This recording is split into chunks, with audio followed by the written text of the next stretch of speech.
1987 में Robert Kiyosaki ने एक बुक लिखी।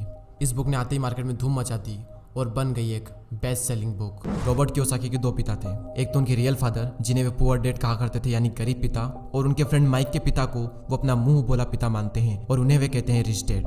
उनके जो रियल फादर है वो काफी पढ़े लिखे हैं, वो एक कॉलेज में प्रोफेसर है, लेकिन उनकी पूरी जिंदगी में पैसों को लेकर बहुत ही ज्यादा स्ट्रगल रहा और यही वजह है कि रॉबर्ट उन्हें पुअर डैड कहते हैं। और वहीं दूसरी ओर इनके जो मुंह बोले पिता हैं वो कम पढ़े लिखे हैं, लेकिन फिर भी वो एक बहुत बड़े बिजनेसमैन है और एक कामयाब इंसान है, और इसी वजह से रॉबर्ट उन्हें कहते हैं रिच डैड। रॉबर्ट कियोसाकी अपनी book rich dad poor dad में बताते हैं कि जब वे 9 साल के थे तो स्कूल में दूसरे अमीर बच्चों को देखकर उनके मन में भी अमीर बनने की तमन्ना होती थी, और इसीलिए एक दिन उन्होंने अपने पुअर डैड से पूछा कि अमीर कैसे बना जा सकता है। लेकिन उनके जो रियल फादर थे पुअर डैड, उनके पास इसका कोई जवाब नहीं था, और उन्होंने कहा कि तुम अपने दोस्त माइक के पिता से इसका जवाब पूछो, क्योंकि वो तुम्हें इस सवाल का जवाब अच्छी तरह से दे सकते हैं।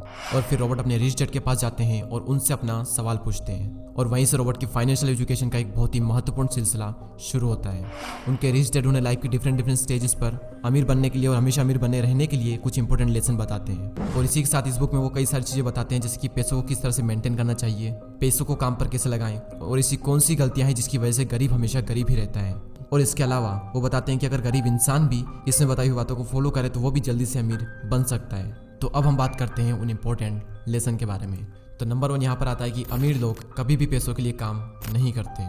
जनरली लोग अमीर बनने के लिए बहुत ही ज़्यादा मेहनत करते हैं। उनकी कोशिश ये होती है कि उन्हें एक ऐसी नौकरी मिल जाए जिससे कि हर महीने उन्हें अच्छी सैलरी मिलती रहे, और नौकरी मिलने के बाद वो पूरी डेडिकेशन और मेहनत के साथ अपनी जॉब पर जाते हैं, और इसी के साथ वो ऐसे ट्रैप में फंस जाते हैं जहाँ से वो कभी निकल ही नहीं पाते हैं। और कई सारे लोग इस तरह से अमीर बनने के लालच में एक रेट रेस का हिस्सा बन जाते हैं। उन्हें पता होता है कि महीने के एंड में सैलरी मिलने वाली है, और इसी वजह से वो लोन पर बड़ा घर लेते हैं, गाड़ी खरीदते हैं, क्रेडिट कार्ड से महंगी महंगी चीज़ें खरीद लेते हैं, और फंस जाते हैं एक ऐसे ट्रैप में जहाँ से निकलना बहुत मुश्किल हो जाता है, क्योंकि आपने जो चीज़ें लोन पर ली है आपको उनका लोन भी पे करना है, और उस लोन को पे करने के लिए आपको कई सालों तक नौकरी करनी पड़ेगी, और आपकी नौकरी से जो भी अमाउंट आएगा उसमें से मैक्सिमम अमाउंट आपको लोन पे करने में ही चला जाएगा।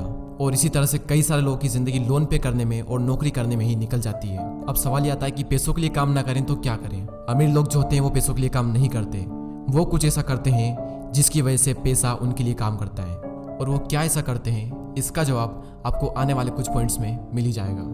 लेसन नंबर 2, लोगों को फाइनेंशियल एजुकेशन सिखाना क्यों ज़रूरी है। दूसरे लेसन में रिच डैड ये सिखाते हैं कि इंसान के लिए पैसों की समझ बहुत ही ज़्यादा ज़रूरी है, लेकिन आमतौर पर दुनिया के हर देश में हर तरह की पढ़ाई होती है सिवाय फाइनेंशियल एजुकेशन के। ऐसा इसलिए क्योंकि एक सिस्टम बना हुआ है कि खूब पढ़ो, अच्छे नंबर लाओ और फिर एक अच्छी नौकरी करो। पर सच्चाई यह है कि किसी भी तरह की जॉब आपको कभी भी अमीर नहीं बना सकती। मान लीजिए कि कोई भी इंसान बहुत पढ़ लिख कर मेहनत करके डॉक्टर या इंजीनियर तो बन जाता है, लेकिन वो भी 9 to 5 की नौकरी के चक्रव्यूह में फंसकर रह जाता है, जैसा कि हमने फर्स्ट पॉइंट में बात की थी। और इसी 9 to 5 के चक्रव्यूह से बाहर निकलने के लिए रिच डैड ने एसेट्स और लायबिलिटीज के बारे में बताया है। एसेट्स उन चीज़ों को कहते हैं जो आपकी जेब में पैसा डालती है, और लायबिलिटीज उन सब चीज़ों को कहते हैं जो आपकी जेब से पैसा निकालती है। एग्जाम्पल के लिए अगर आपने अपने किसी घर को रेंट पर दिया है तो उसे हम कहते हैं एसेट्स, क्योंकि वो घर आपकी जेब में पैसा डाल रहा है। और वहीं दूसरी ओर अगर आप एक न्यू कार लोन पर लेते हैं तो उसे हम कहते हैं लायबिलिटीज, क्योंकि वो कार आपकी जेब से पैसे निकाल रही है। और अमीर बनने के लिए सबसे ज़्यादा जरूरी चीज़ है कि आप एसेट्स खरीदें और लायबिलिटीज को जितना हो सके उतना कम करें। और ये सब बातें आपको दुनिया के किसी भी स्कूल में नहीं सिखाई जाती,